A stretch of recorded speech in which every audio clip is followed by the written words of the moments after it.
Epilogue. The pilot who landed so suddenly in the lake was a fur buyer, mapping Cree trapping camps for future buying runs. Drawn by Brian when he unwittingly turned on the emergency transmitter and left it going. The Cree move into camps for fall and winter to trap, and the buyers fly from camp to camp on a regular route. When the pilot rescued Brian, he had been alone on the L-shaped lake for 54 days. During that time, he had lost 17% of his body weight.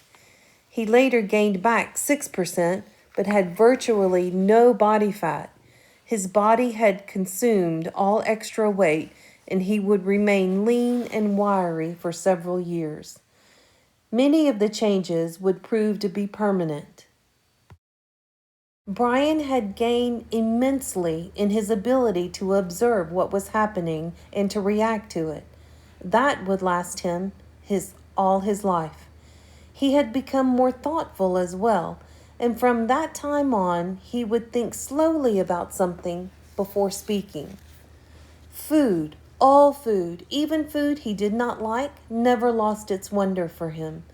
For years after his rescue, he would find himself stopping in grocery stores just to stare at the aisles of food, marveling at the quantity and the variety. There were many questions in his mind about what he had seen and known, and he worked at research when he got back, identifying the game and berries. Gut cherries were termed choke cherries and made good jelly. The nut bushes where the fool birds hid were hazelnut bushes. The two kinds of rabbits were snowshoes and cottontails. The fool birds were ruffled grouse, also called fool hens by trappers for their stupidity, and the small food fish were bluegills, sunfish, and perch. The turtle egg were laid by a snapping turtle, as he had thought. The wolves were timber wolves, which are not known to attack or bother people. The moose was a moose. There was also the dreams. He had many dreams about the lake after he was rescued.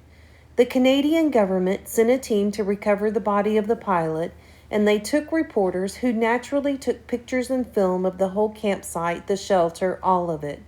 For a brief time, the press made much of Brian, and he was interviewed for several networks, but the furor died within a few months. A writer showed up who wanted to do a book on the complete adventure, as he called it, but he turned out to be a dreamer, and it all came to nothing but talk. Still, Brian was given copies of the pictures and tape, and looking at them seemed to trigger the dreams. They were not nightmares, none of them was frightening, but he would awaken at times with them, just awaken and sit up and think of the lake, the forest, the fire at night, the night bird singing, the fish jumping, sit in the dark alone and think of them, and it was not bad and would never be bad for him.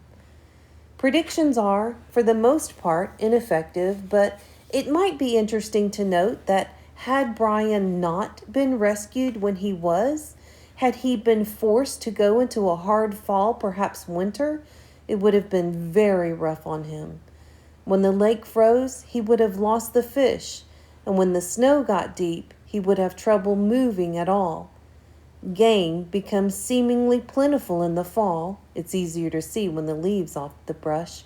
But in winter, it gets scarce and sometimes simply non-existent as predators, fox, lynx, wolf, owls, weasels, fishers, marten, northern coyote, sweep through areas and wipe things out. It is amazing what a single owl can do to a local population of ruffled grouse and rabbits in just a few months. After the initial surprise and happiness from his parents at his being alive, for a week it looked as if they might actually get back together. Things rapidly went back to normal. His father returned to the northern oil fields where Brian eventually visited him, and his mother stayed in the city, worked at her career in real estate, and continued to see the man in the station wagon. Brian tried several times to tell his father, came really close once to doing it, but in the end, never said a word about the man or what he knew, the secret.